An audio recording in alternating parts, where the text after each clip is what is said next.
നമസ്കാരം. ഫുക്രിയിലേക്ക് സ്വാഗതം.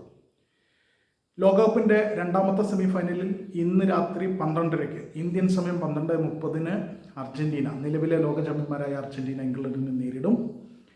ഇരു ടീമുകളും തുല്യത പാലിക്കുന്ന ടീമുകളാണ്. രണ്ടു കൂട്ടരും ശക്തരാണ്.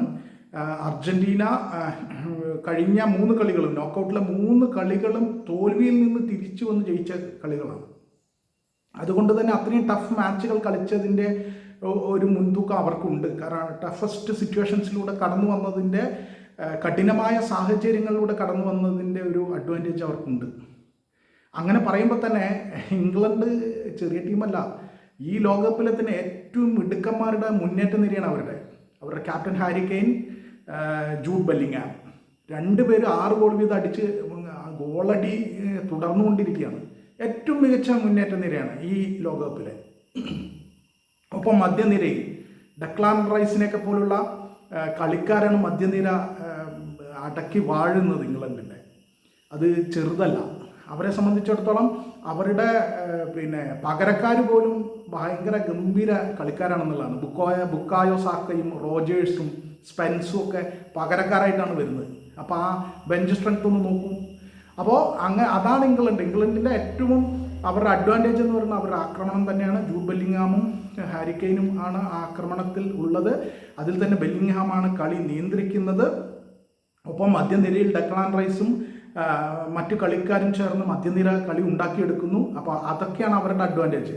അതേസമയം പ്രതിരോധം ഇടയ്ക്ക് പാളുന്നത്, പ്രതിരോധവും മധ്യനിരയ്ക്കും ഇടയിൽ ഗ്യാപ്പ് വരുന്നത്, വിള്ളൽ വരുന്നത് യഥാർത്ഥത്തിൽ ഇംഗ്ലണ്ടിനെ കുറച്ച് ആശങ്കപ്പെടുത്തുന്നുണ്ട്. അവർക്ക് നല്ല മുന്നേറ്റ നിരയുണ്ട്, നല്ല മിഡ്ഫീൽഡിൽ നല്ല കളിക്കാരുണ്ട്. പക്ഷെ പ്രതിരോധം ഇടയ്ക്കൊന്ന് വിള്ളും. അപ്പോൾ അതൊരു വലിയ പ്രശ്നമാണ്. അതേസമയം അർജൻറ്റീനയെ സംബന്ധിച്ചിടത്തോളം അർജൻറ്റീന എപ്പോഴും ഏത് ഘട്ടത്തിലും ആശ്രയിക്കുന്ന മെസ്സി മാജിക്കാണ്. മെസ്സിയെ ആശ്രയിക്കുന്നതാണ്. മെസ്സിയാണ് മജീഷ്യൻ. അവരുടെ ലോക ഫുട്ബോളിലെ തന്നെ മജീഷ്യൻ മെസ്സി ആണല്ലോ.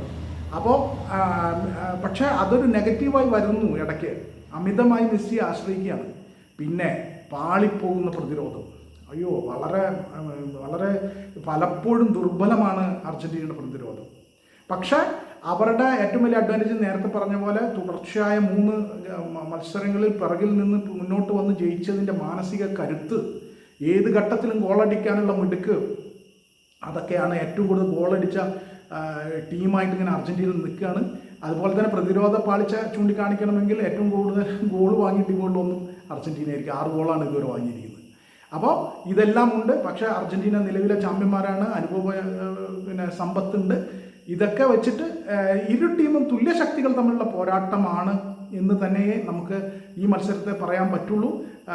അതിൽ യാതൊരു സംശയവും വേണ്ട.